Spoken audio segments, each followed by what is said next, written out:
जय हिंद। इससे पहले के क्लास में हम आपको पाचन तंत्र के पार्ट 1 और पार्ट 2 कंप्लीट समझा दिए थे। अब हम लोग बायोलॉजी का एक इम्पॉर्टेंट चैप्टर देखते हैं, उत्सर्जन तंत्र यानी एक्सक्रेटरी सिस्टम। उत्सर्जन किसे कहते हैं? शरीर के अंदर बहुत से फालतू पदार्थ यानी अपशिष्ट पदार्थ रहते हैं, जैसे अनपचा भोजन, पेशाब, पसीना, बलगम, CO2 गैस। ये अनपचे पदार्थ है, ये फालतू पदार्थ है, इन्हें शरीर में निकालना जरूरी है।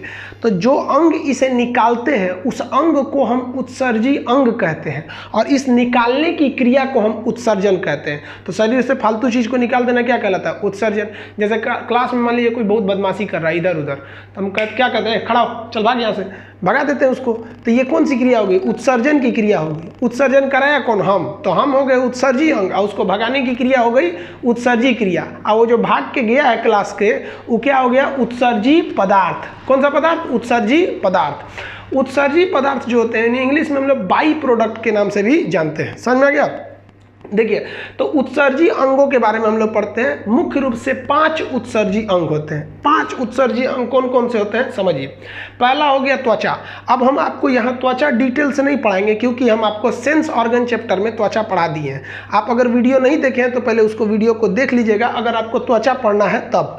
अब हम यहाँ केवल त्वचा के कार्य पढ़ेंगे, क्योंकि चैप्टर उत्सर्जन है, हम यहीं पर फोकस रखेंगे, न कि त्वचा पर।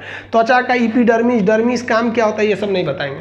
त्वचा से किस चीज़ का उत्सर्जन होता है? पसीना का। तो आपको पता है पसीना निकल जाता है त्वचा से गर्मी के दिनों में। और सीबम निकलता है। सीबम तैलीय पदार्थ होता है। सो के उठिएगा तो नाक पे एक चिपचिपा सा टाइप का लगा रहेगा, इसे क्या कहते हैं? सीबम कहते हैं। और इसके साथ नमक की भी मात्रा निकल जाती है। आप देखना चाहेंगे नमक, तो आप चाट के देखिएगा तो हल्का नमकीन लगेगा, नहीं तो गर्मी के दिन में काला शर्ट पहनिएगा ना, जब पसीना सूखेगा तो वाइट वाइट धब्बा हो जाएगा। तो पहला उत्सर्जी अंग देख लिए आप लोग, कौन सा हो गया? त्वचा। अब दूसरा समझते हैं हम लोग फेफड़ा। फेफड़ा यानी लंग्स। लंग्स के बारे में डिटेल से अगर आपको पढ़ना रहेगा तो हम उसको पढ़ाएंगे आपको रेस्पिरेटरी सिस्टम, श्वसन तंत्र में। समझ में गया? यहाँ हम केवल लंग्स के कार्य बताएंगे। लंग्स क्या करता है? जो CO2 गैस है उसको बाहर निकालने में मदद करता है। जैसे हम सांस छोड़े, खींचे तो ऑक्सीजन, छोड़े तो CO2। तो ये CO2 को बाहर निकालने में मदद करता है। साथ साथ जलवाष्प भी निकालने में मदद करता है। ठंड के दिनों में देखिएगा ऐसे भाप निकल जाता है। और बलगम वगैरह भी निकलने में मदद करता है।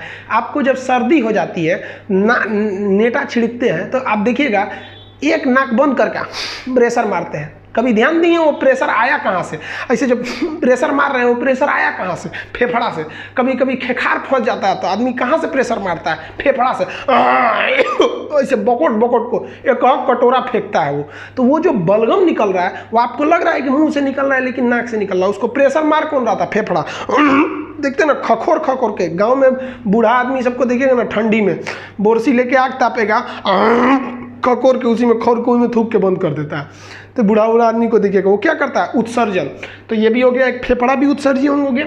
ये हम पढ़ा दिए हैं, इसको हम श्वसन तंत्र में पढ़ाएंगे। अभी इस चैप्टर में केवल इन अंगों के कार्य को पढ़ना है। एक्चुअली इन सारे अंगों का चैप्टर ही अलग है। आप क्यों कंफ्यूजन हो जाते हैं? क्योंकि आप एक ही में घोर के पढ़ने लगते हैं, इसलिए दिक्कत हो जाता है। अब देखिए बड़ी आंत। अब आप बड़ी आंत के बारे में कहिएगा तो बड़ी आंत के बारे में हम पढ़ा दिए हैं। पाचन तंत्र में उसका निचला भाग सीकम, उससे अपेंडिक्स निकल रहा आता है, उसको कोलोन क्या क्या होते हैं सब। यहाँ हम केवल बड़ी आंत के कार्य बताएंगे। बड़ी आंत यानी लार्ज इंटेस्टाइन क्या करता है? अनपचे भोजन को लेट्रिन के रास्ते बाहर निकाल देता है, जिसे हम क्या कहते हैं? काइल कहते हैं। समझ में आ गया यहाँ तक? तो ये बड़ी आंत का काम हो गया।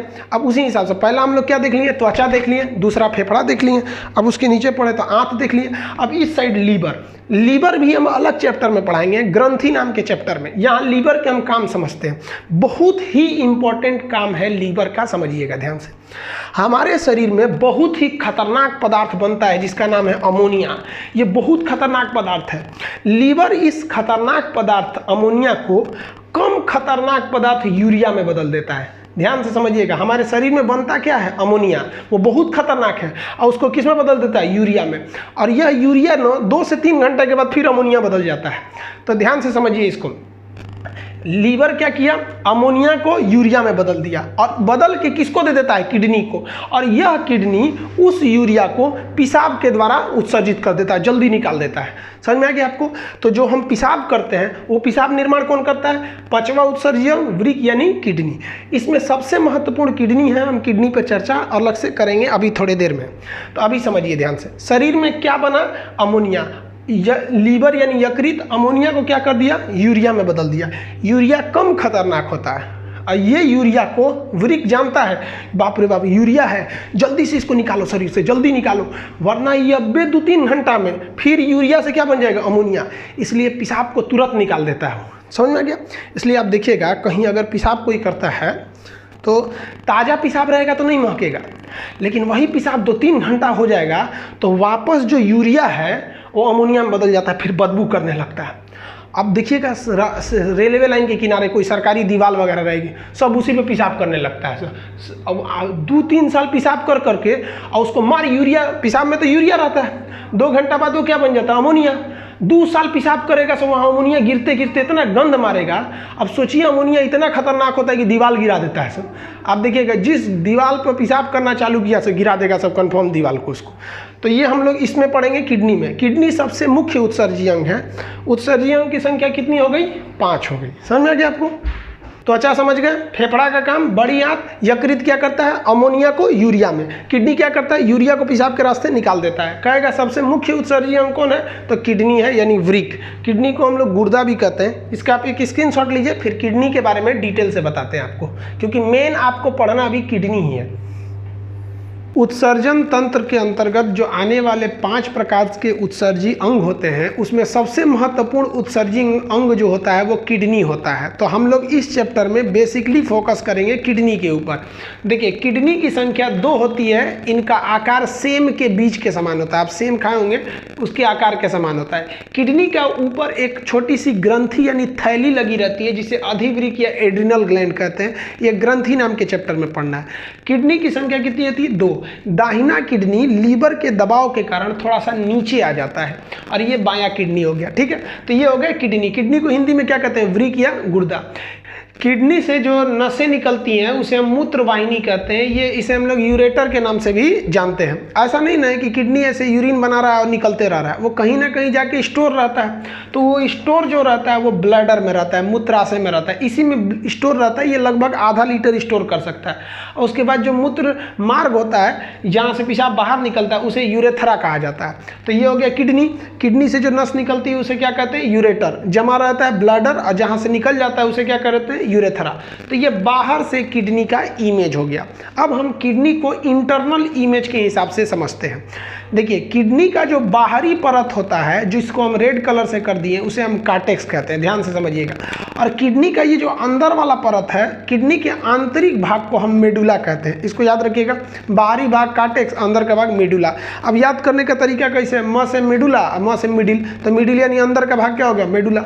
और ये जो प्रवेश द्वार है इसे रेनल हाइलम कहते हैं। इसको याद रखिएगा, इस बार क्वेश्चन पूछा था कि सबसे ज़्यादा यूरिया कहाँ पाया जाएगा, तो रेनल हाइलम पे पाया जाता है। किडनी का प्रवेश द्वार क्या कहलाता है, हाइलम कहलाता है। इसे टेक्निकल नाम रेनम हाइलम होता है। एसएससी में एक क्वेश्चन पूछा था, रेनल नामक नस यानी जो तंत्रिका होती है कहाँ पाई जाती है, तो किडनी में पाई जाती है। कई प्रकार की रेनल होती है। तो प्रवेश द्वार को, मुख्य प्रवेश द्वार को क्या कहते हैं, रेलम हाइलम कहते हैं। यहाँ पर अमोनिया का सेचुरेशन यानी सांद्रण बहुत ही ज़्यादा होता है। तो ये ओवरऑल बाहर से किडनी देख लिए, ये अंदर से किडनी देख लिए। अब किडनी के कुछ काम को हम लोग समझते हैं, चलिए ध्यान से समझिएगा। किडनी को हम लोग वृक्क कहते हैं, उर्दू में गुर्दा कहते हैं। क्या कहते हैं, गुर्दा। इसको अब समझते हैं एक एक करके। आपको तो इतना पता है कि सबसे मुख्य उत्सर्जी अंग कौन सा होता है, किडनी सबसे मुख्य उत्सर्जी अंग होता है। यहाँ आप फंसिएगा। देखिए किडनी रक्त को छानता है। छानने का मतलब उसकी गंदगी को निकालता है, लेकिन रक्त को शुद्ध नहीं करता है। जब रक्त में ऑक्सीजन मिलाया जाता है ना, तो उसे कहते हैं रक्त का शुद्धिकरण। तो रक्त का शुद्धिकरण फेफड़ा यानी लंग्स करता है, उसको शुद्धिकरण करता है। जबकि रक्त को छानने का काम कौन करता है, किडनी। तो याद रखिएगा, छानता है तो किडनी, शुद्धिकरण करेगा तो फेफड़ा। इसका काम क्या होता है, पेशाब का निर्माण, ये तो इसका मेन काम हो गया। एसिड और बेस की मात्रा को नियंत्रित करता है। ये कई बार क्वेश्चन पूछा है, हमारे शरीर में पीएच वैल्यू को नियंत्रित करना। अब आप बताइए, एसिड और बेस को अगर हम कह सकते हैं, तो एसिड और बेस को हम ब्रैकेट में ये भी तो कह सकते हैं पीएच को नियंत्रित करता है, क्योंकि एसिड का पीएच 7 से कम होता है, बेस का पीएच 7 से ज़्यादा होता है। तो आप ऐसा नहीं कि क्वेश्चन कहीं घुमा दे तो आप कंफ्यूज हो जाए, सर बताए थे एसिड बेस, यहाँ पूछ रहा है पीएच। थोड़ा प्रेजेंस ऑफ माइंड भी रखे रहिएगा। तो एसिड और बेस यानी पीएच को नियंत्रित करता है और जहर को निष्क्रिय कर देता है। यहाँ ये क्वेश्चन आप एक बार फिर फंसिएगा। यहाँ पर देखिए, जहर, हल्का फुल्का जहर रहेगा ना, तो किडनी उसको मार के खत्म कर देता है।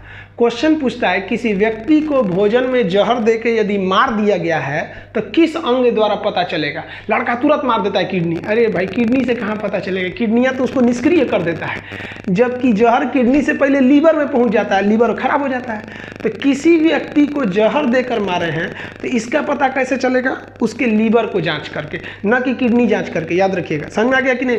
किडनी ने जो लीवर जो होता है ना, लीवर निष्क्रिय नहीं कर पाता है, किडनी निष्क्रिय कर देता है। इसीलिए पूछता है शराब पीने से कौन सा अंग खराब होता है। लड़का सीधे मारता है किडनी। अरे बाबू, किडनियां के पास शराबा जाएगा तो उसके आधा प्रभाव को तो निष्क्रिय कर देगा, उसके पीएच को बैलेंस कर देगा, वो थोड़ी ना ज़्यादा खराब होगा। ज़्यादा खराब हो जाएगा लीवर। ये अलग बात है कि किडनी भी डैमेज होगा, लेकिन पहले खराब हो जाएगा लीवर। तो दोनों में क्वेश्चन में मत फंसिएगा। कहेगा जहर दे के मारेंगे तो कैसे पता चलेगा, लीवर। शराब पीने से क्या खराब होगा, लीवर। किडनी भी होता है, लेकिन पहले कौन खराब हो जाता है, लीवर। समझ आ गया। अब आपके देखिए छोटा मोटा समझिए, किडनी की संख्या 2 होती है, सबको पता है। भार लगभग 140 ग्राम होता है। अब ये वेरी करता है, हमारे पे से दुबला पतला रहेगा तो कम, एकदम भयानक रहेगा, हैवी होगा। अब देखिए किडनी के बाहर एक झिल्ली लगी होती है, उस झिल्ली को हम कहते हैं पेरिटोनियम। ये कई बार पूछता है। ब्रेन के बाहर की झिल्ली मेनिंजाइटिस, दिल के बाहर की झिल्ली पेरिकार्डियक कहलाता है, फेफड़े के बाहर की झिल्ली पेरिटोनियम कहलाता है, किडनी के बाहर फेफड़े के बाहर वाला कहलाता है प्लूरा मेम्ब्रेन, और इसके बाहर किडनी के बाहर का क्या कहलाता है, पेरिटोनियम नामक झिल्ली पाई जाती है। तो ये पेरिटोनियम नामक झिल्ली किसके बाहर पाई जाएगी, किडनी के बाहर पाई जाएगी। समझ में आ गया आप लोग को। अब यहाँ देखिए ध्यान से, इसका जो बाहरी भाग पर बढ़ा दिए हैं कार्टेक्स, अंदर का भाग मेडुला, प्रवेश द्वार हाइलम, इस पे अमोनिया की मात्रा सबसे ज़्यादा होती है। समझ में आ गया आप लोग को।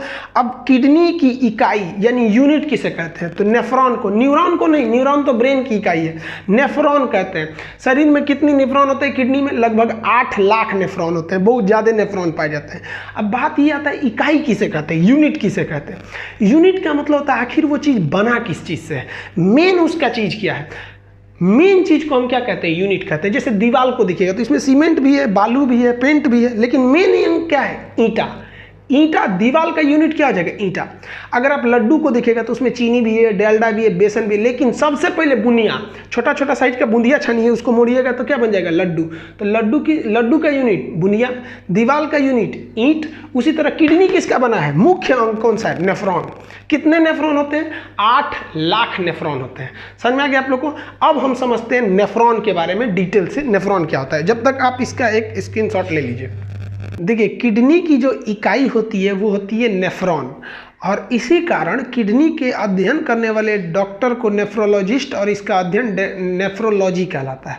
अब हम समझते हैं नेफ्रॉन का स्ट्रक्चर कैसा होता है।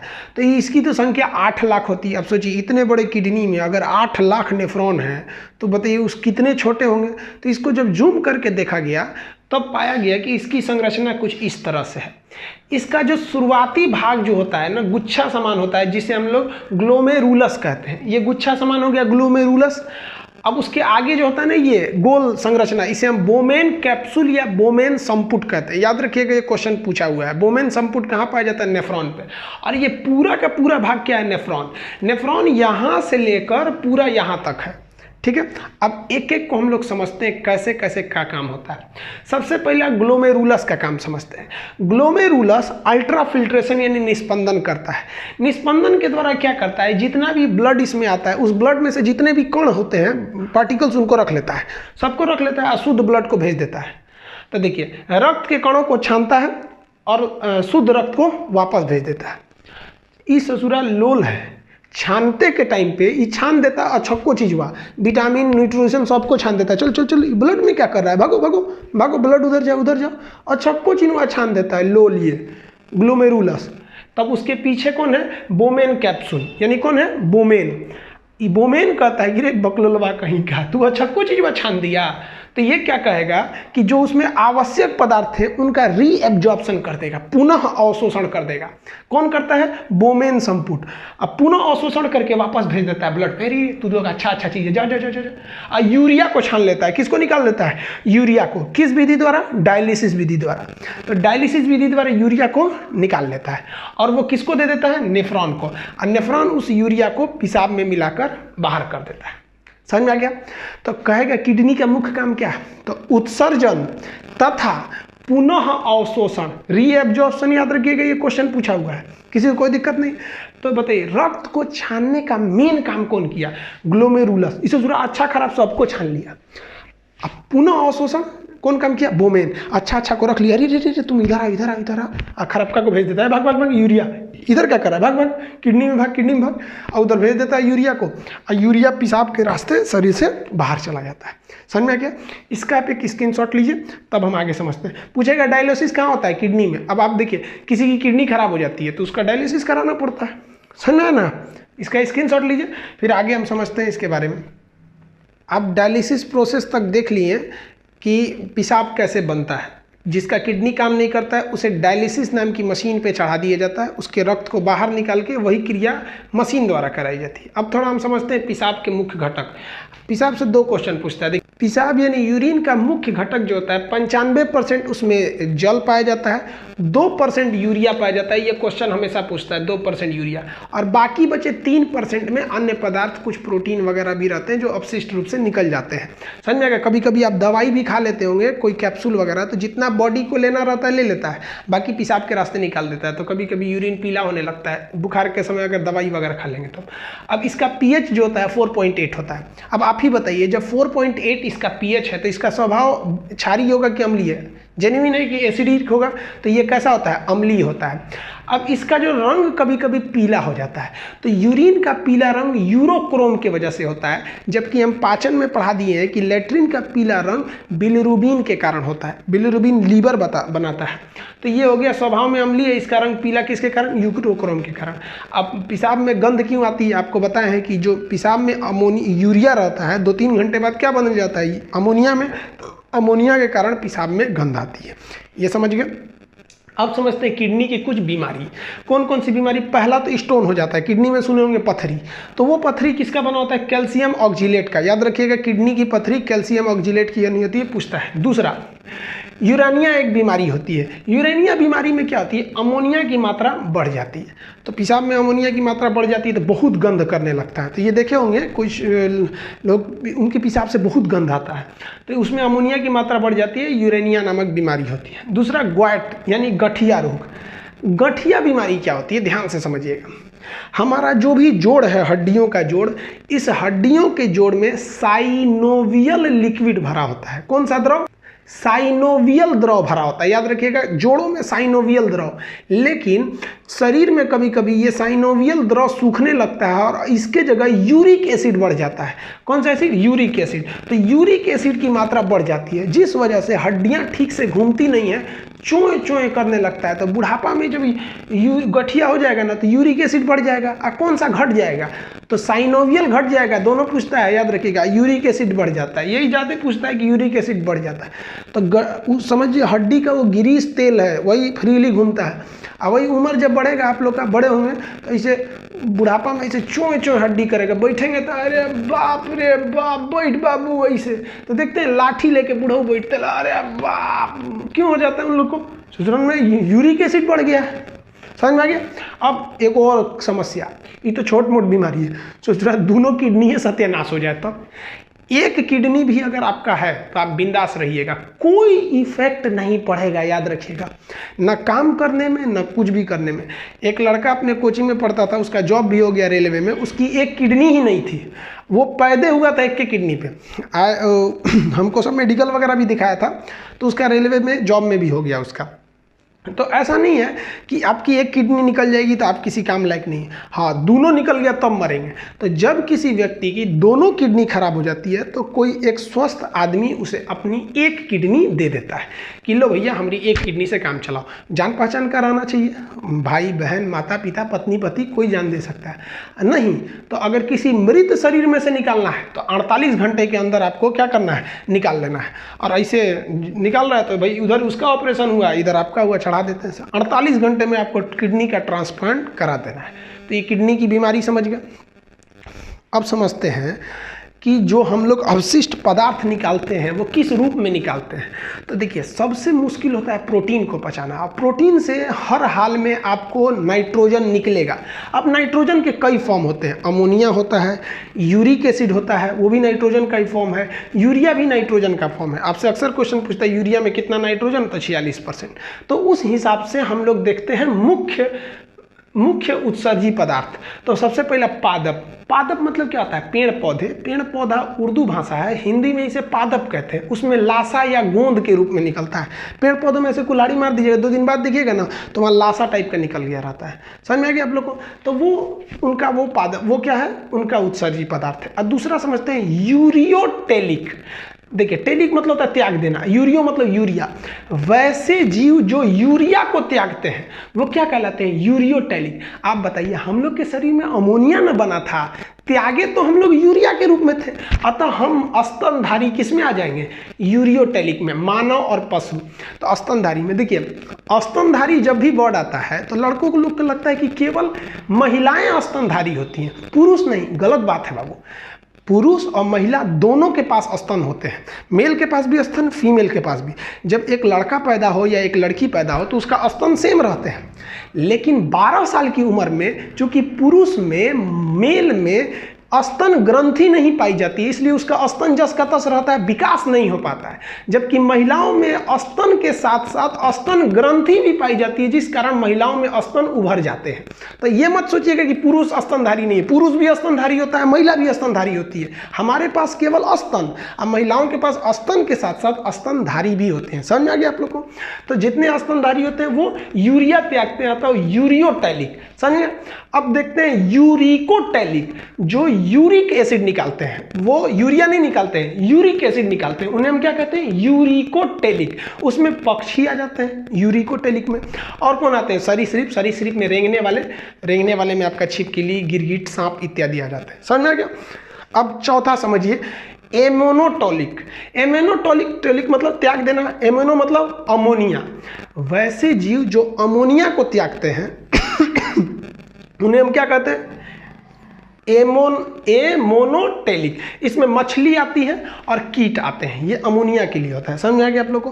किसी को कोई दिक्कत नहीं, मछली अमोनिया के रूप में देते हैं। अगला देखते हैं, ये देखिए ग्वानोटेलिक। ग्वानोटेलिक किसे कहते हैं, टेलिक मतलब त्याग देना, ग्वानो मतलब ग्वानीन। वैसे जीव जो ग्वानीन चीज को उत्सर्जी यानी फालतू पदार्थ के रूप में फेंकते हैं, इसमें केवल मकड़ी आती है। समझ आ गया। ये आपका बायोलॉजी का एक इंपॉर्टेंट चैप्टर था जिसका नाम था आपका उत्सर्जन यानी एक्सक्रेशन। समझ आ गया। बहुत साउंड क्वालिटी की आप लोग कमेंट कर रहे थे, हम कोशिश कर रहे हैं उसको सुधारने के लिए। देखिए ये माइक दूसरा लाएं, लॉकडाउन में जल्दी मिल नहीं रहा है कोई चीज़, और हम खुद ही सब कुछ करते हैं। अभी लॉकडाउन की वजह से कुछ समझ में नहीं आता है कैसे किया जाए। हम देखिए अपने से खुद से हम एडिट वगैरह कर रहे हैं। अभी सारे स्टाफ लोग अपने अपने घर पे हैं लॉकडाउन की वजह से, और हमको उतना अच्छा से आ नहीं रहा है, इसलिए थोड़ा साउंड का प्रॉब्लम हो सकता है, लाइटिंग की प्रॉब्लम हो सकती है। देखिए हम खुद से लाइट वगैरह अपना जैसे हो रहा है उसी हिसाब से हम एडजस्ट कर रहे हैं। तो एक्चुअली हम खुद से इसको स्टूडियो बनाए हैं, तो थोड़ा आपको प्रॉब्लम हो रहा है, हम समझ रहे हैं।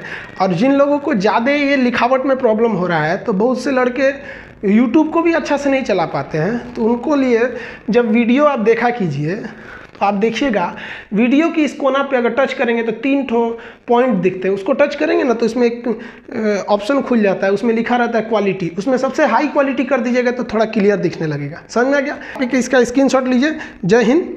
आगे हम समझेंगे दूसरे वीडियो में।